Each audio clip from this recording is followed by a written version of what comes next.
तेरा ही दीदार है। जिंदगी का हीरो है वो तुझ पे जो सवार है। वन टच पावर स्टार्ट, शानदार माइलेज वाला APDV इंजन जो दुनिया की नंबर 1 बाइक चुने, यही कहे सगों से भी सगा है। हीरो स्प्लेंडर, लगे ऐसा फैमिली जैसा। अगर बदलनी है दिल्ली की तस्वीर, लाना है राजधानी में सुशासन, तो दीजिए जनता दल यूनाइटेड को मौका। साबिर अली के नेतृत्व में होगा दिल्ली का विकास। दिल्ली में भी लाएं नीतीश का सुशासन। तीर पर दबाएं बटन, जनता दल यूनाइटेड।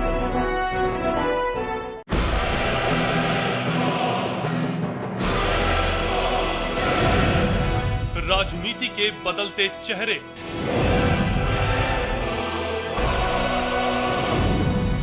सत्ता का नया समीकरण, भावनाओं की आंधी से लोकतंत्र में विश्वास ढूंढती जनता,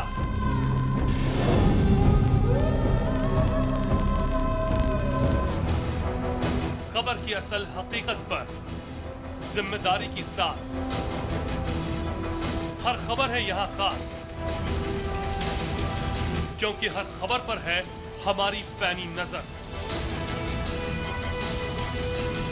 हम हैं चैनल 1 न्यूज, खबरों का 1 नंबर चैनल।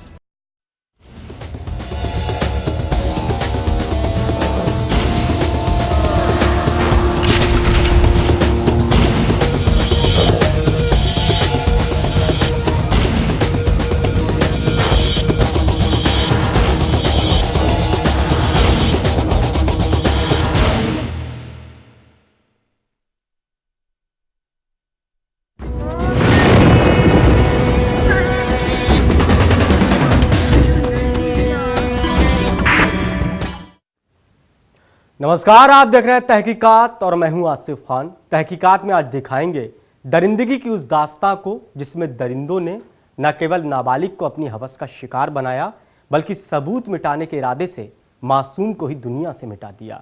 बताएंगे लोगों को कैरेक्टर सर्टिफिकेट देने वाले उस गैंग के बारे में जिसकी तिकड़ी जेल की 4 दीवारियों के अंदर बनी और बाहर आते ही शुरू हो गया चोरी और लूट का खेल। बात भोपाल पुलिस की मुहिम की भी करेंगे जो अपराधियों के लिए आफत बनकर आई है।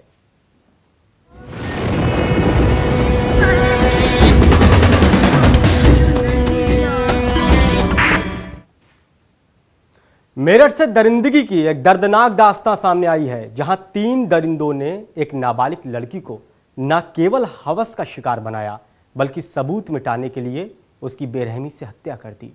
इस मामले में सबसे हैरान करने वाली बात यह है कि मृतक को हैवानों के चंगुल में फंसाने के लिए उसकी 2 सहेलियों ने ही उसके साथ दगाबाजी की। पुलिस के खिलाफ मुर्दाबाद के नारे लगाते ये सभी उस मासूम बच्ची के परिजन हैं जिसके साथ कुछ हैवानों ने पहले तो गैंग रेप किया और फिर अपनी गंदी करतूत को छिपाने के लिए बड़ी ही बेरहमी से उसकी हत्या कर दी।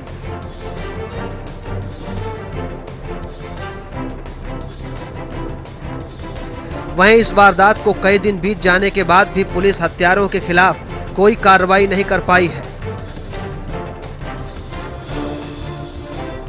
ऐसे में मृतक के परिजनों का गुस्सा फूट पड़ा और सभी ने एसएसपी कार्यालय के बाहर जमकर प्रदर्शन किया। उनकी मांग है कि सभी आरोपियों को जल्द गिरफ्तार करके कड़ी से कड़ी सजा दिलाई जाए।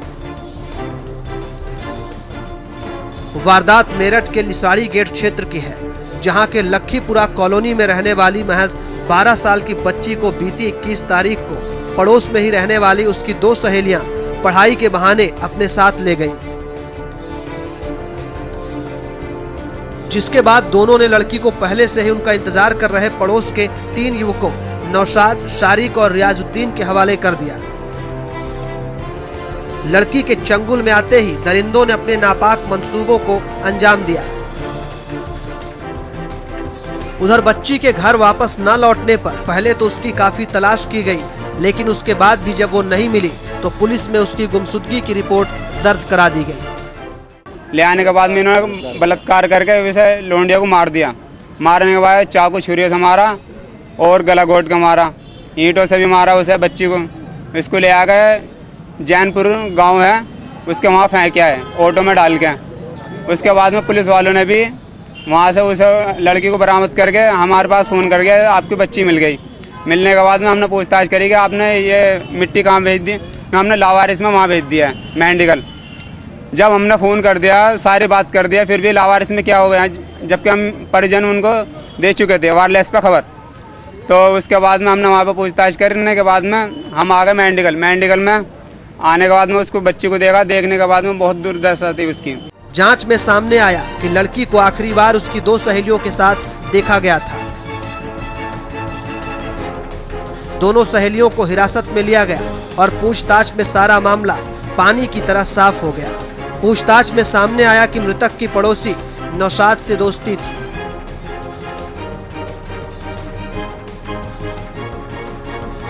और पिछले कुछ दिनों से उसने नौशाद से बातचीत बंद कर दी थी। इस पर नौशाद ने उसकी सहेलियों के साथ उसे समर गार्डन में बुलाया था। वहां नौशाद, रियाजुद्दीन और शाहजहां कॉलोनी निवासी शारिक मौजूद थे।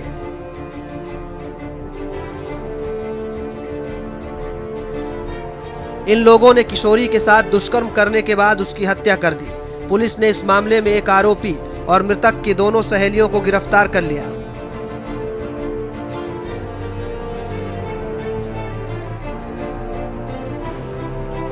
जबकि बाकी आरोपी अभी भी पुलिस की गिरफ्त से बाहर हैं, जिनकी जल्द गिरफ्तारी का दावा करने वाली पुलिस के हाथ अभी तक खाली हैं। वहीं पुलिस के इस ढुलमुल रवैये से मृतक के परिजन खासा गुस्से में नजर आ रहे हैं और इसी के चलते उन्होंने पुलिस और उनकी कार्यशैली पर गंभीर आरोप लगाए हैं। आज हम इसलिए आए थे सीएम एसपी सिटी का कि हमारे कोई भी है ना, वहाँ के निशाड़े गेट वालों ने कोई भी हमारी वो नहीं करी। घूस घास ले ला के इन्होंने है ना उन नाबालिग बच्चों को नाबालिग करार दे दिया है। अब बताइए, वो शादीशुदा उसने अपनी बीवी भी इसी तरीके से मारी थी, अब से कम 6-7 महीने पहले। अलाउद्दीन भी साथ है।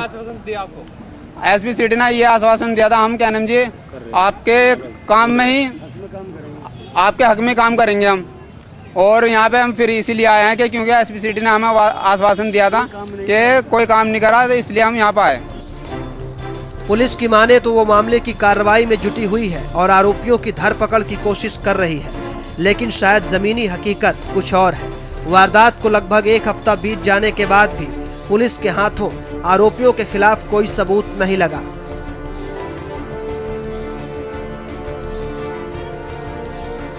अब देखना ये होगा कि पुलिस आरोपियों पर शिकंजा कसकर पीड़ित परिवार को इंसाफ दिला पाती है या नहीं। मेरठ से उरूज आलम के साथ अर्पणा दुबे की रिपोर्ट, चैनल 1 न्यूज।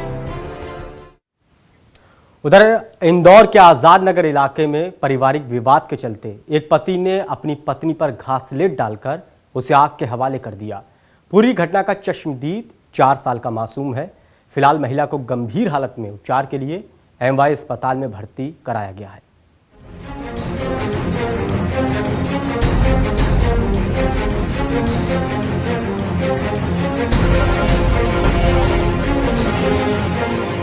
पति की दरिंदगी,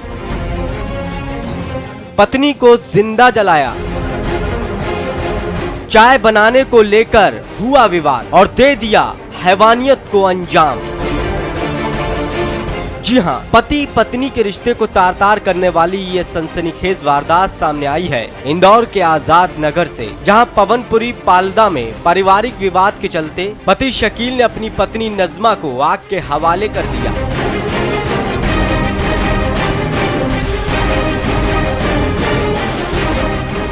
दरअसल शकील और नजमा में पहले से हर छोटी बड़ी बात को लेकर विवाद होता रहता था। इतना ही नहीं, शकील इस विवाद में इस कदर गुस्सा हो जाया करता था कि वो नजमा की पिटाई तक कर डालता था।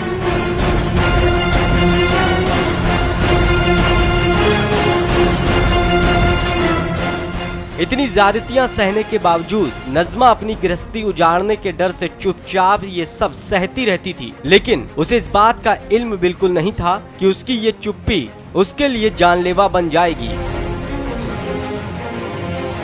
रोजाना की तरह शकील का गुस्सा नज़मा पर फिर से फूट पड़ा और इस बार ये विवाद महज चाय बनाने को लेकर हुआ। इस छोटे से विवाद में शकील इतना उग्र हो गया कि उसने अपना आपा खो दिया और नज़मा पर घासलेट डालकर आग लगा दी। वहीं पत्नी को जलाने में आरोपी पति के भी हाथ जल गए।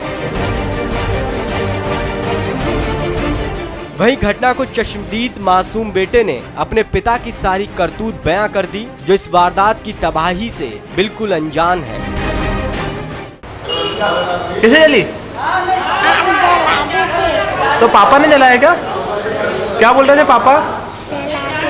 किसने जलाया? पापा ने जलाया। क्यों झगड़ा हो गया था क्या? फिर क्या हो गया था? है?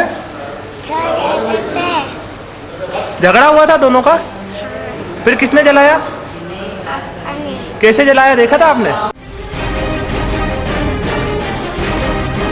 वहीं जैसे ही पड़ोसियों को वारदात की जानकारी हुई तो आनंद फानन में दोनों पति पत्नी को अस्पताल में भर्ती कराया गया। शहजाद की माने तो उसके पिता ने ही मां को जलाया है, लेकिन आरोपी पति से जब उसकी करतूत के बारे में पूछा गया तो उसने इस वारदात को महज एक हादसा बताया और चाय बनाते हुए पत्नी के जल जाने की बात कही।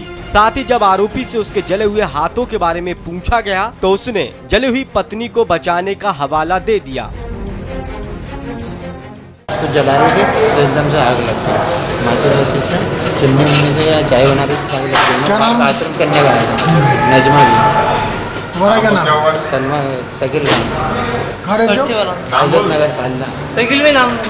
शकील का नाम? नजमा। ये तुम्हारे हाथ कैसे, क्यों तुम्हारे हाथ कैसे जल गए? आगे एकदम बाथरूम करने का था ना, एकदम भागा ना तो एकदम उस पर आग जल रही थी तो मेरे बचाने में। फिलहाल नज़मा का एमवाई अस्पताल में इलाज चल रहा है, जहां उसकी हालत बेहद गंभीर बनी हुई है। उधर पुलिस ने आरोपी पति के खिलाफ मुकदमा दर्ज कर जांच शुरू कर दी है। पुलिस पीड़ित की हालत में सुधार होने का इंतजार कर रही है ताकि उसका बयान लिया जा सके, ताकि पूरे मामले की तह तक पहुंचा जा सके। इंदौर से पंकज के साथ अर्पणा दुबे की रिपोर्ट, चैनल 1 न्यूज। वक्त है छोटे से ब्रेक का, जल्द हाजिर होते हैं कुछ और खुलासों के साथ। आप बने रहिए हमारे साथ।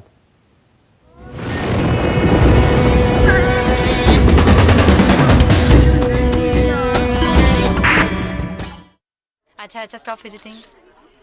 शगुन का 1 रुपया नहीं रखा? हाँ? मारूंगी। चलो, कांग्रेचुलेशन, कांग्रेचुलेशन।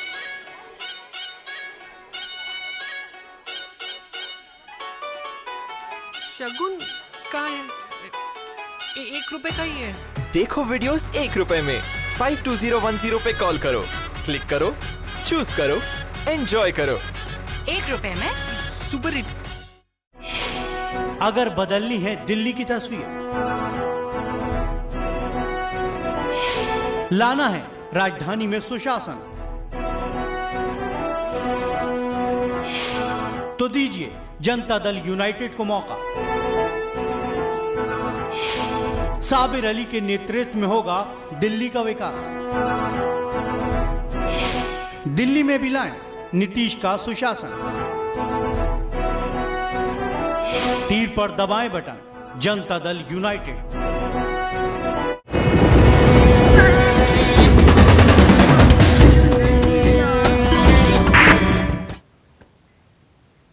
भोपाल पुलिस इन दिनों अपराधियों पर शिकंजा कसने के लिए जी तोड़ मेहनत कर रही है, जिसमें पुलिस को लगातार सफलता भी मिल रही है। इस अभियान के तहत पुलिस ने एक शातिर बदमाश को हथियारों के साथ गिरफ्तार किया है, जिसकी निशानदेही पर पुलिस के हाथ 5 और शातिर लोग लगे हैं और उनके पास से हथियारों का जखीरा बरामद हुआ है। इस मुहिम के तहत अब तक सैकड़ों अवैध हथियार और कई अपराधी पकड़े जा चुके हैं।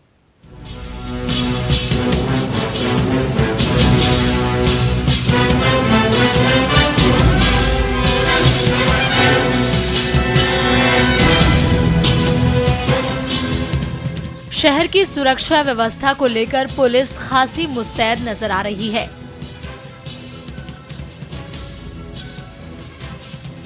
चुनाव को देखते हुए भोपाल पुलिस अपराधियों पर शिकंजा कस रही है।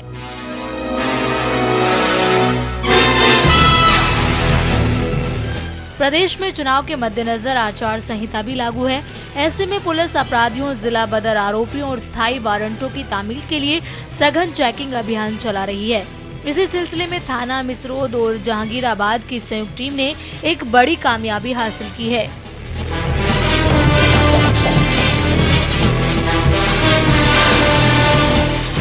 दरअसल पुलिस को मुखबिर के जरिए एक संदिग्ध शख्स दीपक गौड़ के बारे में सूचना मिली, जिसके आधार पर मिसरोद जाकर मुस्तैदी बढ़ा दी गई और जैसे ही दीपक वहां पहुंचा तो पुलिस ने उसे हिरासत में ले लिया।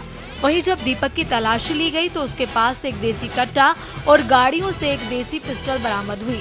साथ ही पुलिस ने पकड़े गए आरोपियों की निशानदेही के आधार पर उसके 5 अन्य साथियों को भी धर दबोचा। आचार संहिता लागू है और शांतिपूर्ण चुनाव सुनिश्चित कराने के लिए पुलिस, चाहे वो वैध लाइसेंसी हथियारों की जब्ती हो या अवैध हथियारों की जब्ती हो, इसमें धरपकड़ में लगी हुई। पिछले दिनों से ही ये धरपकड़ जारी है।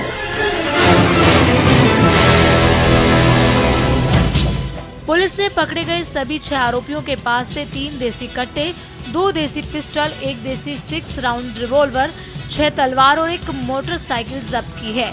और ये कोई पहली कामयाबी नहीं है। भोपाल के साथ साथ पूरे प्रदेश में चुनाव के मद्देनजर सुरक्षा व्यवस्था पुख्ता की गई है।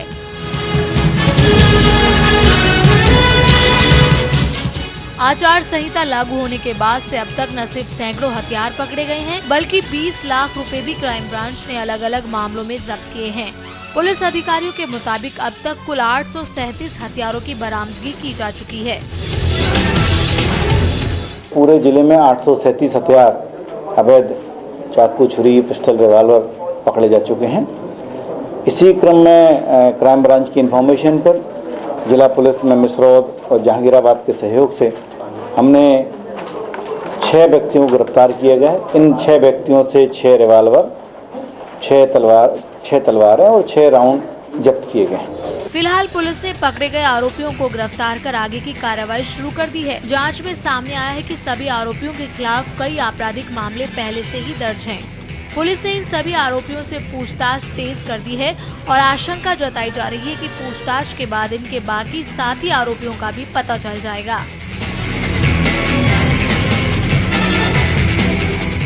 भोपाल से विवेक पटेरिया के साथ अर्पणा दुबे की रिपोर्ट, चैनल 1 न्यूज। त्योहारों के आते ही नकली मिठाइयों का कारोबार धड़ल्ले से शुरू हो जाता है। यूपी के हापुड़, गढ़ और पिलखुआ में मिठाई विक्रेता बड़ी तादाद में मिठाई तैयार कर स्टॉक कर रहे हैं। ये मिठाई न केवल गंदगी में बनाई जाती है, बल्कि इन मिठाइयों को बनाने में ऐसे सामानों का इस्तेमाल किया जा रहा है जो इंसानी शरीर के लिए जहर के समान है। लेकिन शासन प्रशासन चादर ताने सो रहा है।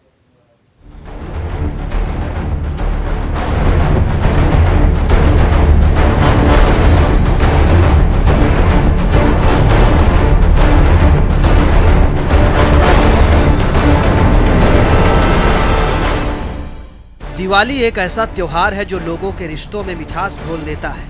आप एक दूसरे को मिठाइयाँ देते हैं, लेकिन क्या आप जानते हैं कि आपसे पहले आपकी खाई जाने वाली मिठाई का स्वाद मक्खी, चींटियाँ और अन्य प्रकार के कीड़े चख चुके हैं।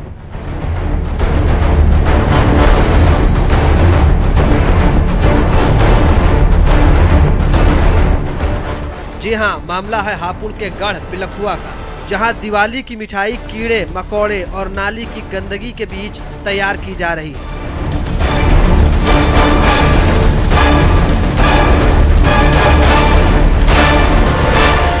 हम आपको दिखा रहे हैं कि किस तरह ये विक्रेता मिठाइयों के नाम पर लोगों की आंखों में धूल झोंककर जहर परोसने का काम कर रहे हैं। हमारे पूछने पर ये विक्रेता भौचक्के रह गए और क्या जवाब देने लगे, आप भी सुनिए। जैसे कि हम लोगों ने देखा है आपके भगोनों में बहुत ज़्यादा गंदगी, चाटे मरे पड़े हैं और ये मक्खियाँ मरी पड़ी हैं। हमारा कैमरा कभी झूठ नहीं बोलता। ऐसा नहीं है, फिर मीठे के पास मंकी की तरह बचा बोल आई जा, फिर भी हम जो है बहुत होशियारी जगह सफाई से। क्या इस दिवाली आप मक्खी वाली मिठाई खाना पसंद करेंगे? ये लोग मिठाई के नाम पर लोगों को जहर परोसने का काम आसानी से कर रहे हैं। ना तो इन्हें कोई रोकने वाला है और ना ही कोई टोकने वाला। वहीं खाद्य विभाग चादर ताने सोने में मशगूल है और ये व्यापारी धड़ल्ले से अपनी इन गंदी मिठाइयों को बाजार से उतार रहे हैं। ऐसे बेखबर लोग इन विक्रेताओं की मिठाइयां खाकर तरह तरह की बीमारियों का शिकार हो रहे हैं, लेकिन खाद्य विभाग अपनी नींद से जागने के लिए तैयार नहीं है।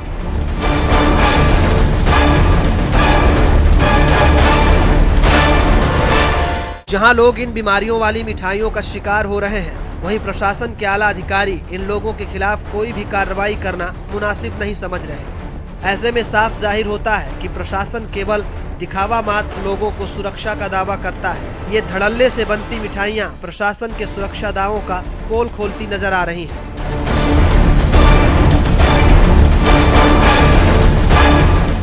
चंदन सिंह के साथ शाइस्ता सैफी, चैनल 1 न्यूज।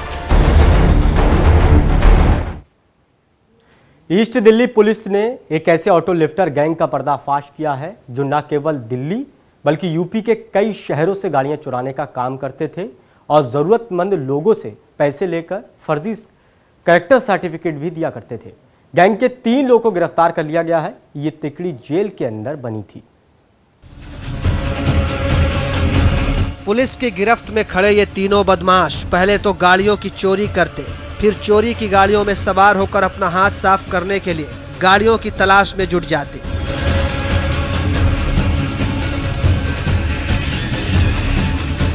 सर्वेश, संजय और सुभाष नाम के ये बदमाश पहले किडनैपिंग को अंजाम देते थे, लेकिन जेल में तीनों की एक साथ मुलाकात हुई और तैयार हो गया कार लिफ्टिंग का एक शातिर गैंग।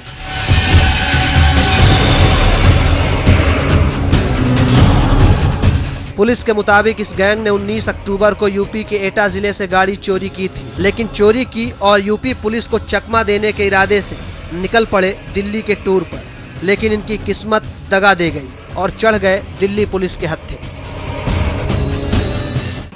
ये 19 अक्टूबर को इन लोगों ने एक कार की रॉबरी की थी। कार को छीनने के बाद ये लोग वहाँ से यूपी में ये रॉबरी की थी और ये डिस्ट्रिक्ट एटा में छीनने के बाद ये लोग दिल्ली के तरफ आए थे। तो हमें ये स्पेसिफिक इन्फॉर्मेशन मिली, जिस पे एसीपी कल्याणपुरी संजय सहरावत और एसएचओ गाजीपुर की टीम लगी थी। वहाँ पे फिर हम लोगों ने अपने इन्फॉर्मेशन के बेसिस पे नाका लगा करके और इस सस्पेक्टेड कार को रुका। उसमें हमें 3 लोग मिले, तीनों ही आर्म्ड थे। 2 के पास कंट्रीमेड वेपन था और 3rd के पास डैगर था। इन्हें पकड़ने के बाद इन्होंने रिवील किया कि ये कार और मोटरसाइकिल्स की चोरी करते हैं। बकौल पुलिस, गैंग का सर्वेश नाम के बदमाश लोगों को पैसे लेकर फर्जी कैरेक्टर सर्टिफिकेट भी देता था। इसके पास से एसएसपी अलीगढ़ और एक थाने के एसएचओ का स्टैम्प भी बरामद हुआ है। और एक इंटरेस्टिंग चीज़ ये है कि इसके पास एसएसपी अलीगढ़ यूटी और एसएचओ सहावर डिस्ट्रिक्ट काशीराम नगर के स्टैम्प्स मिले हैं। उस स्टैम्प्स को ये यूज़ करते थे। एसएसपी के स्टैम्प से ये कैरेक्टर सर्टिफिकेट दिया करते थे और किसी का अगर रिप्लाई करना हो, कुछ इस तरह की चिट्ठियाँ लिखनी हो, तो उसमें एसएचओ का स्टैम्प ये यूज़ करते थे। ये तो जो इनके पुराने केस है, जो इनकी मोडस ऑपरेंडी है, वो किडनैपिंग एंड रेप के केसेस हैं। और इनकी जो इन्वॉल्वमेंट है वो गाड़ियाँ ये छीनते हैं या मोटरसाइकिल की चोरी करते हैं। तो ये चोरी की गाड़ी में आते हैं रात के समय। जो इन्हें अनलॉक व्हीकल मिला, one of them will pick up the vehicle, motorcycle, और उसे ले जा करके वहाँ भेज देंगे। So they will just come, they will pick up 2 motorcycles. Sir, Delhi के व्हीकल से भी रिकवरी हुई है, जैसे आपने दिल्ली के 4 रिकवरी। अब तक हुई छानबीन में पता चला है कि ये लोग पहले तो गाड़ियों की चोरी करने का प्रयास करते और जब अपने मकसद में नाकाम हो जाते तो गाड़ियों की लूट भी कर लेते थे। पुलिस ने इनके पास से चोरी की 4 मोटरसाइकिल बरामद की है। फिलहाल पुलिस पकड़े गए सभी आरोपियों से पूछताछ कर उनके गुनाहों की फहरिस्त का पता लगाने में जुटी है, ताकि दिल्ली और यूपी की उन अनसुलझी वारदातों को सुलझाया जा सके जिन्हें इन शातिर बदमाशों ने अंजाम दिया है। दिल्ली से आर.के. रावत के साथ भास्कर सिंह, चैनल 1 न्यूज। 8,000 रुपए रोज का ब्याज। जी हां, इंदौर में खुदकुशी का एक सनसनीखेज मामला सामने आया है। यहां पान की दुकान का संचालन करने वाले एक व्यक्ति ने फांसी लगाकर अपनी जान दे दी। पुष्पराज नाम के इस शख्स ने कई लोगों को अपनी गारंटी पर निजी फाइनेंस कंपनी से लोन दिलाया था। ये तमाम लोग पैसे नहीं चुका रहे थे, जिसके चलते पुष्पराज को ये पैसे चुकाने पड़ रहे थे। पुष्पराज ने अपने सुसाइड नोट में कई लोगों के नाम का जिक्र किया है। ये उस सुसाइड नोट का अंश है जिसे लिखने वाले शख्स पुष्पराज तमोली की यादें अब बस इन्हीं तस्वीरों में शेष है। पुष्पराज ने इंदौर के गंगानगर में अपने घर पर फांसी लगा ली और अपने पीछे 2 मासूम बच्चे और पत्नी छोड़ गया।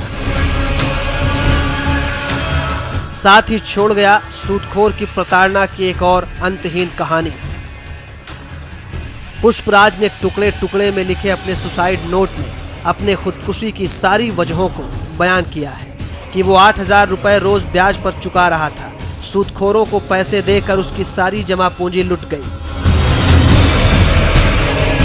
फिर भी ब्याज और सूदखोरों की प्रताड़ना खत्म नहीं हुई तो उसके पास कोई चारा नहीं बचा और जब सब कुछ खत्म हो गया और उम्मीद की कोई किरण नजर नहीं आई तो पुष्पराज ने फांसी लगा ली। इन्होंने सपना संगीता पे पान की दुकान है, वहाँ पर अपना संचालन करते थे। वहाँ पर कोई माताजी फाइनेंस वाला है, उससे पैसा लेके गारंटी पे दूसरे को दिलवा रखा था तो वो लोग परेशान कर रहे थे इनको। वो जिन लोगों को इनने बांट रखा था वो लोग देने को राजी नहीं थे। कोई बोलता है कि हमारे पास अभी आएगा जब देंगे, हमारा बेटा जेल में है, जब आएगा जब देंगे बोले। इस कारण बहुत परेशान हो चुके थे। वो 8,000 रुपये रोज ब्याज भर रहे थे। आसियाना में एक प्लाट लिया था 1.5 लाख रुपए का, तो उन्होंने जालसाजी करी कि प्लाट किसी और को बेच दिया और इनकी कोई साइन नहीं है उसमें। और सुभाष नामक व्यक्ति को इन्होंने पैसा दिलवाया, वही पैसा दे नहीं रहा है। और अभिषेक करके एक लड़का, उसे ही पैसा दिया इन्होंने। और एक दीपक करके जिसको 38,000 रुपये दे रखे हैं इन्होंने, 10 महीने से वो भी नहीं दे रहा, ना फोन उठा रहा है। इन्होंने दे रखा, इन्होंने मातेश्वरी फाइनेंस से दिलवाए हैं, जिनकी इनकी गारंटी है 10% से दिया उन्होंने मातेश्वरी फाइनेंस वालों ने। और ये नहीं, इनका कुछ भी नहीं, ये 8,000 रुपये और उल्टा उनको दे रहे हैं। रोज का ब्याज 8,000 रुपये दे रहे हैं उनको। दरअसल पुष्पराज को अपने ही लोगों ने धोखा दिया। उसने कई लोगों को खुद की गारंटी पर निजी फाइनेंस कंपनी से ब्याज पर पैसे दिलवाए थे। किसी को मकान के लिए, किसी को बच्चे की फीस के लिए, तो किसी ने नई बाइक खरीदने के लिए पुष्पराज के माध्यम से पैसे लिए। लेकिन जब पैसे लौटाने की बारी आई तो सभी ने हाथ खड़े कर दिए। उन सभी का ब्याज भी उसे ही चुकाना पड़ रहा था। ऐसे में उसने अपनी सारी जमा पूंजी खर्च कर दी, फिर भी वो सारी रकम नहीं चुका पाया। गंगानगर कॉलोनी में नाके वाले रोड पर एक पुखराज पिता लक्ष्मण तमोली हैं। इन्हें अपने घर में फांसी लगा ली थी। घर के अंदर 2 दरवाजे हैं, तो एक दरवाजे में बाहर से ताला लगा के दूसरा दरवाजा भीतर से बंद कर लिया और फांसी लगा ली। पत्नी इनकी इधर देहात क्षेत्र में किसी स्कूल में, प्राइवेट स्कूल में शिक्षक हैं। तो वो शाम को जब 5 बजे आई, उनने अपने दरवाजे की ताला खोला तो इस पंखे पे या उसमें मतलब छत पे लटके हुए थे फांसी के फंदे पर। तो आसपास के लोगों को बुलाया, मोहल्ले वालों को, तुरंत फांसी से उतार करके इनको यहाँ। सिर्फ खबरें दिखाना हमारा मकसद नहीं, हमारा मकसद है आपको आगाह करना, ताकि आप किसी अनहोनी के शिकार होने से पहले ही हो जाएं होशियार। तहकीकात की इस कड़ी में अभी के लिए बस इतना ही, लेकिन हमारी तहकीकात जारी रहेगी। हम फिर हाजिर होंगे नए नए खुलासों के साथ। तब तक के लिए नमस्कार।